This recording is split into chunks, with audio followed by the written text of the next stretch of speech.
Okay, we are going to save this web conference. Listo, muchachos. Bienvenidos a este querido reino. Les comparto el primer saludo de la noche para todas mis queridas pupilas y mis queridos pupilos. Que nos vaya maravillosamente en esta jornada y que sigamos creando energía positiva con mucha benevolencia. Sé que los que estamos en estas jornadas nos toca a la mayoría estudiar y trabajar. Es un esfuerzo y atender a las amigas, otras las amistades, etcétera. Pero es bonito. El esfuerzo es bonito y de todas maneras, digamos que es difícil conseguir algo gratuito. Lo vamos haciendo con mucho esfuerzo, sobre todo con mucho amor. Y todas estas competencias que vamos cogiendo, aún en medio de los caos que se puedan generar por factores sociales, fundamentalmente, pues hay que tratar de superarlos. Y nos toca vivirlos, sentirlos, y ahí seguimos todos en una lucha permanente. Nuestro curso es mágico. Hice un pequeño viaje hace unos días desde los trabajos de Aristóteles. Vimos cómo hablaban de la filosofía natural, casi que hablaban del sentido común, y que prácticamente todas esas propuestas de esos primeros pensadores, digamos que fueron absorbidas por algunos sistemas y fueron literalmente dogmas, ni siquiera tenían discusión, simplemente lo dijo el maestro y ya. Aún en la época antigua, en este momento recuerdo la famosa escuela de Sócrates, y una frase muy famosa mostraba las limitaciones que tenía Sócrates. Él decía, solo sé que nada sé. Llegó a ser muy respetado en su época. Federico Nietzsche hace un trabajo del hombre desde el punto de vista psicológico y casi que dice que el hombre era demasiado feo para su época y que quizá por eso, a través de la filosofía, corrompió a la juventud de la época, visto pues desde el punto de vista cultural filosófico. Porque casi al mismo tiempo de ese gran aporte que nos hace Sócrates, aparece una escuela que llaman los agnósticos. Los agnósticos tenían un principio que yo diría pues como la semilla de la duda metódica. Ellos decían, Sócrates escribe, solo sé que nada sé, nosotros escribimos, no sabemos ni eso. Entonces eso es muy simpático porque de alguna manera generan un aspecto total de duda. En el siglo XIV y XV, con los trabajos de Copérnico, digamos, algunos científicos comienzan a tener dudas de que realmente un sistema geocéntrico sea verdadero, o sea, que la Tierra sea el centro del universo, y que lo que decían los maestros era cierto.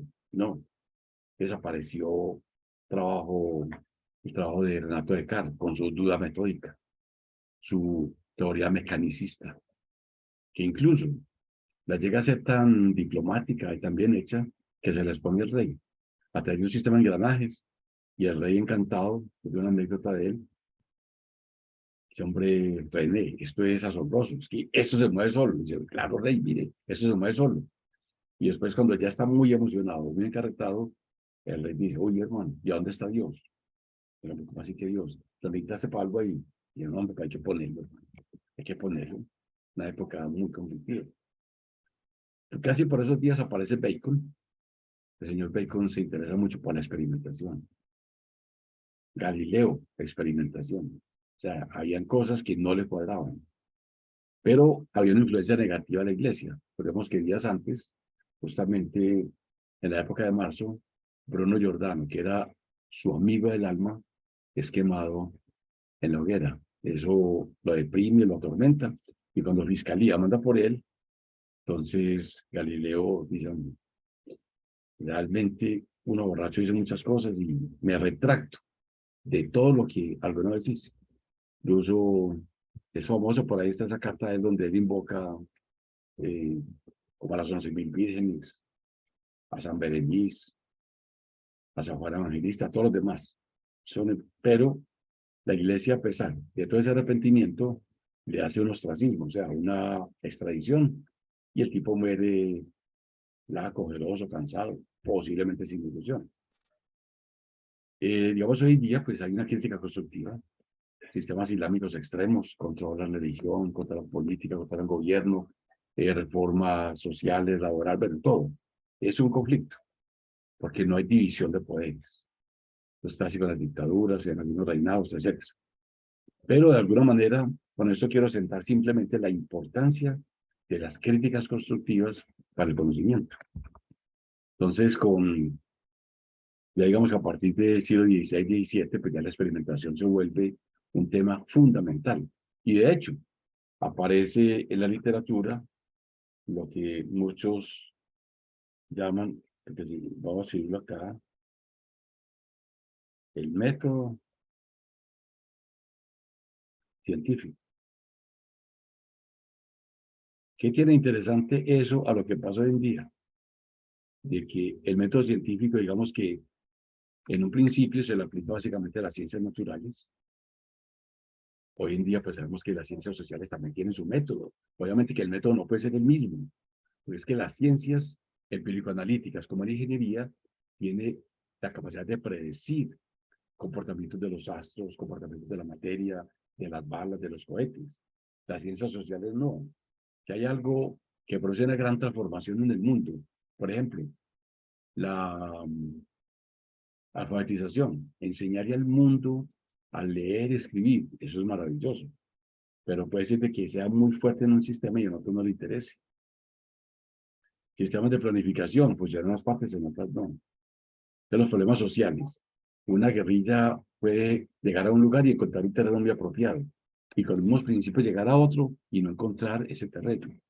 Entonces el método científico de las ciencias ingenieriles es muy específico, porque nos permite predecir. Ahora, no somos capaces de predecir todo. Ya les comentaba en clase, la geología todavía no puede predecir cuándo va a haber un terremoto. Pero la astronomía sí. La astronomía puede decir, podemos mirar que en el año 2056 caerá en Islandia un meteorito de 3 metros de radio. Eso es viable. Podemos decir cuando es el eclipse total. También es viable y es decente. Y el método científico moderno es más atrevido. Primero, digamos que yo suelto 10 piedras y sé que caen 10 veces cerca de la Tierra. Entonces empiezo a observar, de esa observación voy sacando unos principios, saco unas leyes, saco una teoría y publico. Hoy en día, por ejemplo, compañero Brian nos mandó un artículo muy interesante sobre el quinto estado de la materia. Entonces ya uno normalmente te suele mencionar estado sólido, estado líquido, estado gaseoso, hablamos del plasma y empezamos a hablar, por ejemplo, de materia oscura, que es hace rato que está hablando. Ahora es empezar a lanzar propuestas. O sea, mire que hay cosas que se predicen, pero ni siquiera se han visto. No hay ninguna sospecha. Cuando descubrimos el neutrón, el mundo habló solamente de electrones y protones. Pero alguien decía, no, no, el átomo, si yo tengo imanes donde todos son del mismo lado, eso se va a estallar. Si tengo un núcleo atómico lleno de cargas positivas, eso se va a reventar. Hacen falta unas electronitas allá en el medio que no tengan carga, pero que sirvan de pantalla. En efecto, casi 25 años después, descubrieron las formas.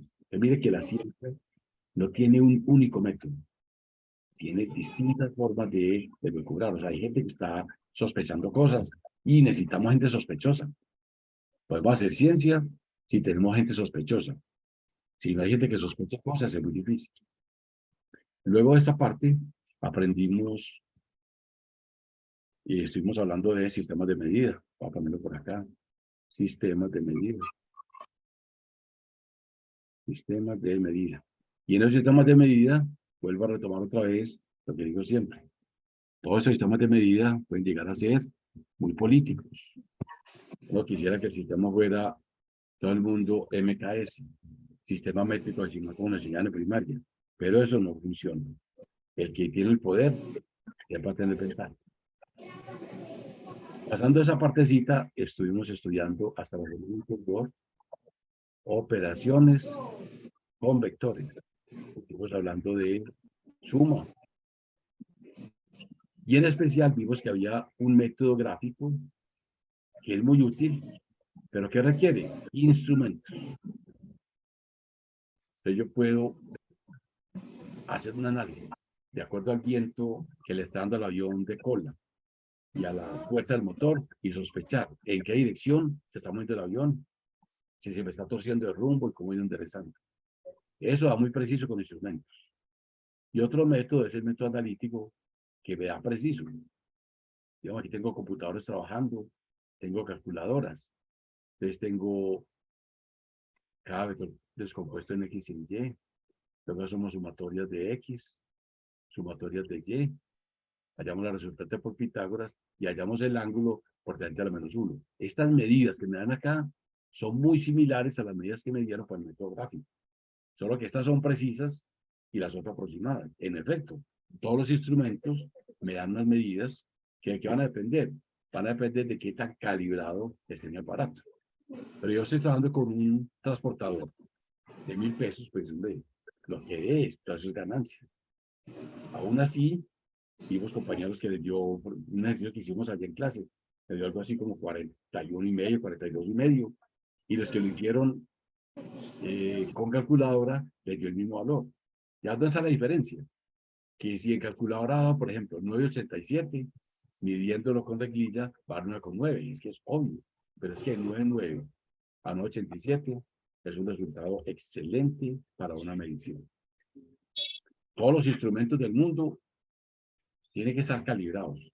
Por ejemplo, yo traigo medidores de Norteamérica para trabajar en gas. Nosotros trabajamos pues, a nivel nacional, somos una empresa muy poderosa que trabajamos con leyes contra incendio, de gas, que usan en ferias. Entonces, puedo traerle, pero no puedo venderlo, porque está calibrado en el sistema americano, el sistema canadiense. Me toca traerlo a los laboratorios, por ejemplo, de ahí le quita todos los sellos que tengan, lo calibran a las medidas que tenemos aquí en Colombia. O sea, ¿por qué es así? Porque ese es el régimen. Cada país tiene su normatividad, no va a pretender que todo el mundo sea uno solo. Esa es, no sé, esa es una locura. Porque piensa en una sola moneda, en un solo idioma, eso hace más complejo el entendimiento entre los seres humanos. Por ejemplo, la mayoría que me escuchan, hemos aprendido el costeño, antioqueño, pastuso, por otros parecidos, pero nos entendemos. Si nos ponen a todos a hablar inglés en 2 o 3 generaciones, hombre, el acento del costeño va a seguir. De hecho, el acento del costeño es muy bueno para los call centers. El acento de nosotros antioqueños, muy complicado, fue la de María, que no puedo quitarlo. De los caleños con el oís, tampoco muy claro. Pero implica que no podemos universalizarnos. Podemos tratar de conocernos a través de las diferencias. La ciencia, de alguna manera, también estimula la política. Estamos pidiendo votos para que vayan a participar. Y dejamos una esencia para hoy. Era empezar a mirar qué hizo Newton con respecto a los cálculos. Los que han dicho ya cálculo diferencial y cálculo integral, recuerden que Newton está fundamentalmente al cálculo de las derivadas. Las derivadas siempre son de este estilo. ¿Qué pasa con lo de arriba con respecto a lo de abajo? ¿Qué estoy diciendo acá? ¿Cómo cambia la X con respecto al tiempo? Y si X es posición, yo estaría preguntando, ¿cómo cambia respecto al tiempo? Es muy interesante. Entonces, ¿por qué es importante eso? Porque nosotros vamos a dedicarnos a trabajar con una cosa que se llama cinemática. Y antes de llegar a cinemática, el orientador de ustedes les decía, hay un capítulo gigantesco aplicado a la mecánica de rocas, a la mecánica de los astros, incluso a la mecánica del mundo atómico. Entonces tenemos una mecánica cuántica, una mecánica celeste, y a nivel de grado 10, volvamos al grado 10, tenemos que esa mecánica se parte en 3 capítulos, que es el grado 10, que son cinemática, que comenzamos hoy, dinámica, que será por ahí en un mes aproximadamente, Vemos que la dinámica dice, estudiemos los movimientos, estudiemos cuáles son las fuerzas, cuáles son los factores externos que motivan el comportamiento de determinada partícula. Y finalmente, hablemos de la estática que estudia el equilibrio de los cuerpos. Entonces, la palabra derivada es muy importante, porque la palabra derivada nos permite hablar de cambios. Pero ¿qué es una derivada? La palabra derivada es un cambio. En muchos libros, este símbolo quiere decir cambio, un triangulito. Cambio. Cambio de cualquier cosa. Por ejemplo, ¿qué es velocidad? Sin saber mucha física, se puede decir, es el cambio de la distancia con respecto al tiempo. ¿Cómo sé yo que un carro va rápido? Porque está recorriendo mucha distancia en poco tiempo. Está cambiando la posición con respecto al tiempo. Miro los postes moviéndose. O interpreto que es el carro que está moviendo. Igual, sería lo mismo. ¿Qué es aceleración? Sin fórmulas, en palabras, es cómo cambia la velocidad con respecto al tiempo. Cuando montas en un carro a Castilla, que eso baja, acelera, desacelera. Empiezo a entender qué es aceleración. Empiezo a entender movimientos variados. Digo, claro, aquí la velocidad está cambiando permanentemente. Sube, rebaja, me acelera el corazón, me lo paraliza, bueno, etcétera. Todo eso es una muestra de que algo está cambiando. Todo lo que esté cambiando es una derivada, entonces son sinónimos. Una derivada demuestra un cambio y los cambios son expresados a través de las derivadas. Entonces lo que vamos a hacer ahorita es recordar unas 5 o 6 formulitas muy importantes del cálculo. Ustedes tienen el documento abierto, observa que la primera formulita, si alguien la quiere leer, la lee para todos. ¿Qué dice la primera formulita de las que tenemos ahí? Voluntario, voluntario. O alguien quiere leer el pedacito de donde dice cálculo diferencial. Alguien que lo lea ese pedacito.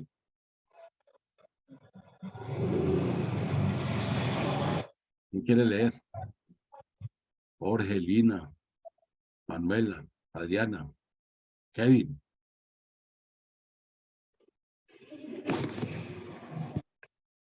Profe, la derivada es una operación matemática que se utiliza permanentemente en muchos tipos de análisis y de definiciones inge, ¿qué?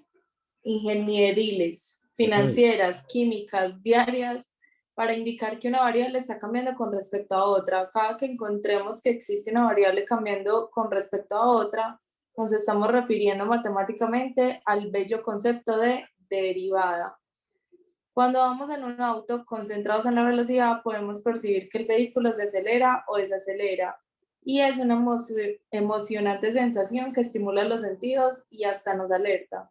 En efecto, la física nos comparte que A, la velocidad es el cambio del desplazamiento con respecto al tiempo. B, la aceleración es el cambio de la velocidad con respecto al tiempo. C, la potencia es cambio o energía consumida con respecto al tiempo. Excelente. Muy bien. Entonces, primera interpretación. En el mundo diario, mire que uno siempre está hablando de cambio. ¿Qué es la potencia? Es qué trabajo se hace con respecto al tiempo. ¿Qué energía gasta una máquina con respecto al tiempo? Pues por nosotros mismos, pues hombre, uy, qué man tan potente, qué vieja tan tenaz. ¿Por qué? Porque estamos hablando de que es capaz de hacer mucho trabajo en poco tiempo. La palabra ese consumo de energía en el tiempo es una derivada. Muy bien. Ahora bájate un poco donde dice fórmulas. Les dice fórmulas útiles. Les aparecen allá numeradas. 1, 2, 3, 4. Ahí no dice en ninguna parte fórmulas útiles, dice cada una de las definiciones expresadas. Velocidad es V No, es por eso igual no, a... pues está bien, no, está bien, Manuel, pero baja un poquitico, donde dice, ahí empieza a decir 1, 2, 3, más abajito. Acá. Ah, bueno, ya. La derivada de una constante C es 0. Despaciocito. Entonces la fórmula es D por C. Muy bien, entonces la derivada de un número cualquiera con respecto a cualquier letra es 0. ¿Por qué es 0? Porque las constantes no cambian, se llama constante. ¿Qué es una constante? ¿El 7 qué es? Es una constante. El 7 no puede cambiar a 8, porque es 7. El 20 no puede cambiar a 5. ¿Por qué no puede cambiar? Porque es que es 20. Entonces, por eso, Derivada es cambio, yo voy a colocar acá. Derivada de 7 con respecto a t es 0. Derivada de menos 11 con respecto a z, por ejemplo, es 0. ¿Por qué? Porque las constantes tienen valores fijos. Y las derivadas lo que hacen es medir cambios. Por lo tanto, cualquier número tiene por derivada 0. De la primera fórmula es correcta. Segunda, mi querida Manuela. La segunda, la derivada de una variable con respecto a sí misma es 1. Muy bien.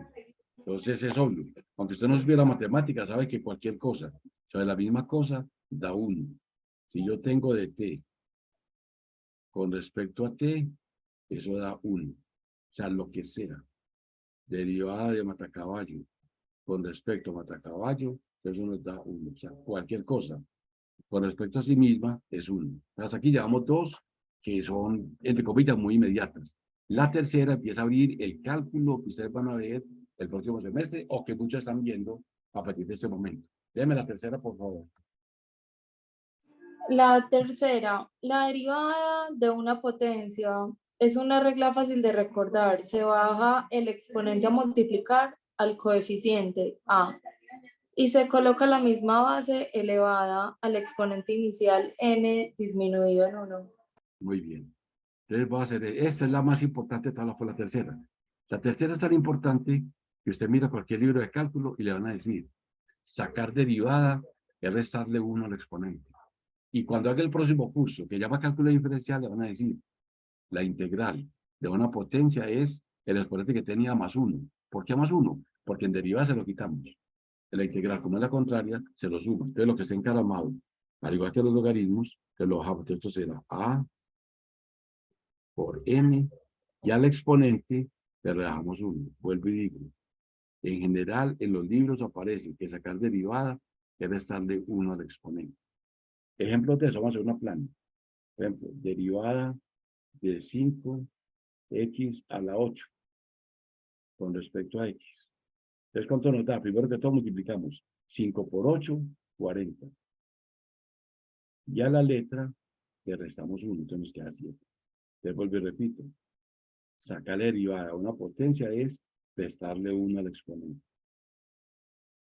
Y tenemos derivada de 6x3 con respecto a x.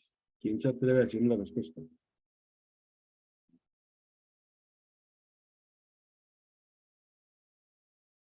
¿Quién se anima? Adriana, Manuela, Brian, Jorge. ¿Cuál es la derivada de 6x a la 3? 18x a la 2. Maravilloso. 18x a la 2, que es muy fácil. Derivar es muy fácil, ¿verdad? Y aquí en este curso necesitamos solamente lo básico, no necesitamos nada más. Va a ser un poquitico más difícil. 5x a la menos 3 con respecto a x.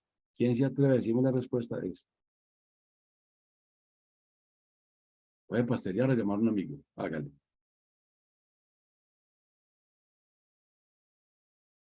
¿Cuál será la derivada de este? Que se quiera medir.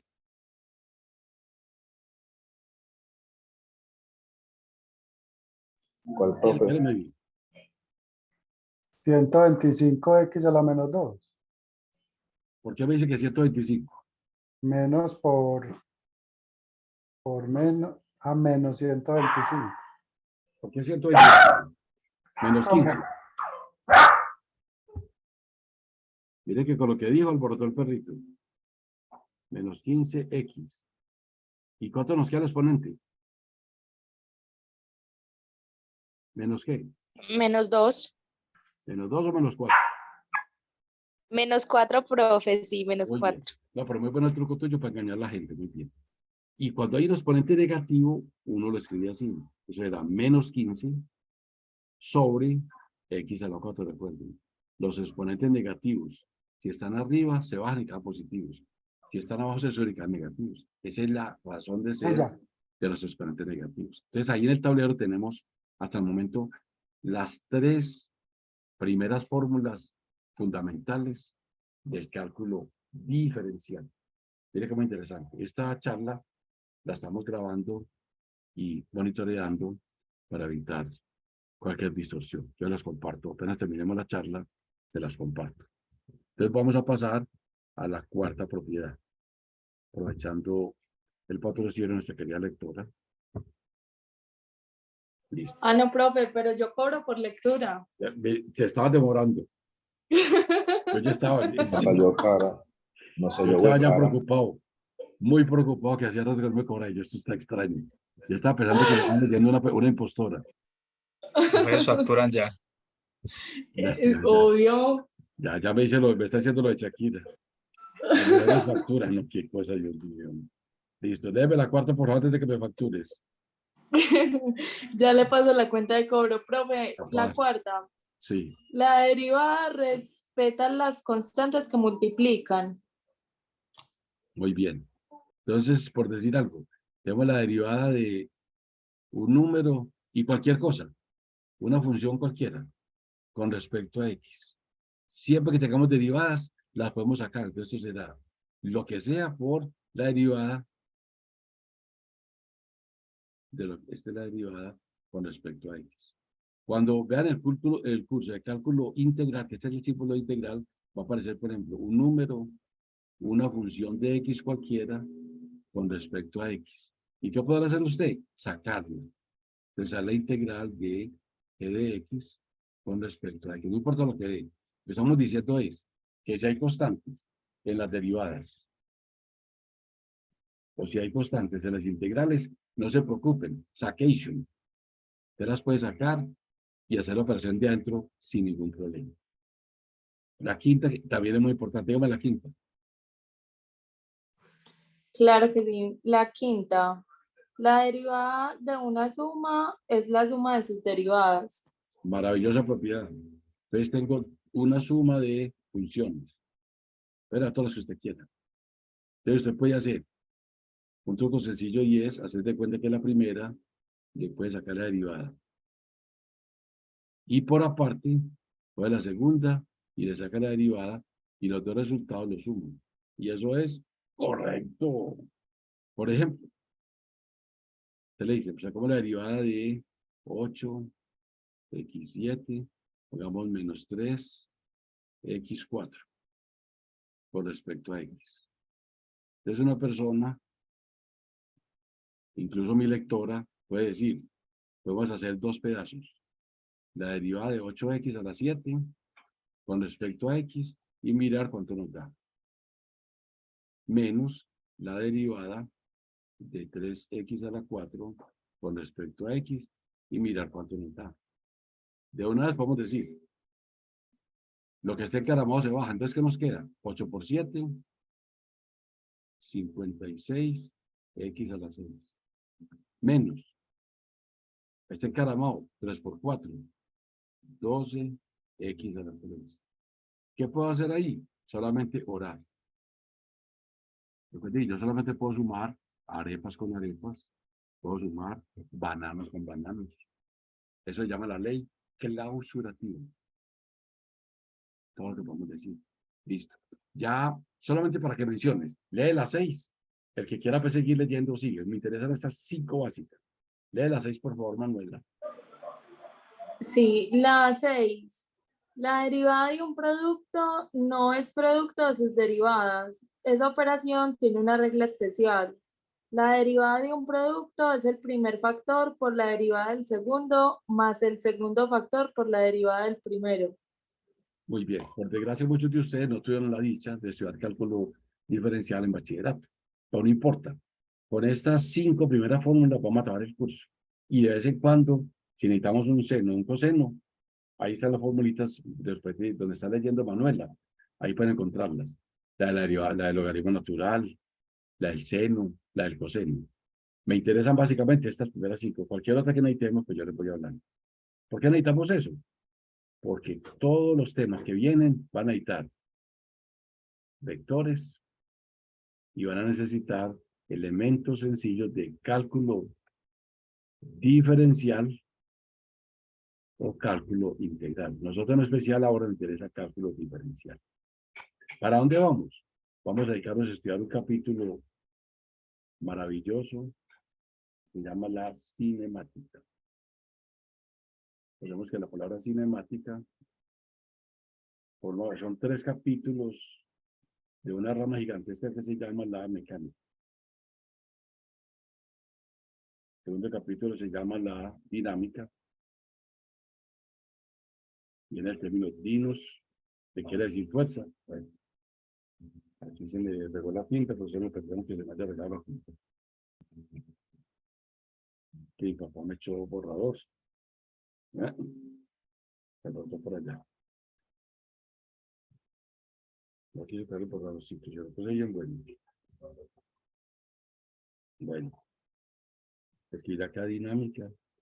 Y debajito aquí la palabra estática. Interesa a partir de nosotros en este momento la palabra kinetos. Entonces ya todo, estas 2 semanas serán cinetos, movimiento, cinema. Entonces cuando uno dice esto, dice la cinemática no le interesan las fuerzas, para nada. Que le cayó una roca encima, ni le va ni le viene. Que le cayó un meteorito, ni le va ni le viene. El único interés que tiene la cinemática es que los cuerpos se muevan. Es decir, ¿cuál es la relación existente entre el espacio y el tiempo? Es decir, nos interesan posiciones, nos interesan tiempos, nos interesan velocidades, nos interesan aceleraciones y sobre todo trayectorias. La palabra trayectoria pues, es muy conocida en todo el mundo. Ustedes dicen, el mundo profesional dice, ¿cuál es su trayectoria? Dice, hombre, yo fui el fundador del aeropuerto Olaya Herrera. Actualmente soy accionista. Me tocó irme para Europa, mirar a Torre Eiffel, para ver cómo se ven los aviones desde allá. Ella tiene una trayectoria muy importante. Otros compañeros dicen, vea, yo he hecho tal y tal cosa, he hecho tal recorridos. Esa es una huella que usted va dejando a través de cómo se mueve usted en la vida. Igual pasa acá. Cuando hablamos de movimientos, la primera palabra mágica es la palabra trayectoria. Entonces, de acuerdo a la trayectoria, es cuál es el rastro que uno deja al moverse. Van a haber 2 cosas. Uno, que el cuerpo siempre se mueve derecho. O que el cuerpo se mueva, por ejemplo, circular. O que se mueve elíptico. O que se mueva parabólico. O que se mueva de una manera impredecible, estilo ovni. Entonces, miren lo importante. Los movimientos entonces, van a tener una característica que va a depender de su trayectoria, de su posición, del tiempo que transcurra, de la velocidad y de la aceleración. Entonces vamos a hacer un receso de 8 minuticos aproximadamente. Se toman un buen chocolatico y volvemos en 8 minuticos por el mismo enlace, en la misma ciudad y con la misma gente. Y volvemos otra vez a disfrutar una media horita más. Muchas gracias y enseguida nos vemos. Cierro. Ya nos queda unos segundos nomás, siquiera para decirles que muy rico que hayan madrugado, que estén acá compartiendo y que no me cobren mucho.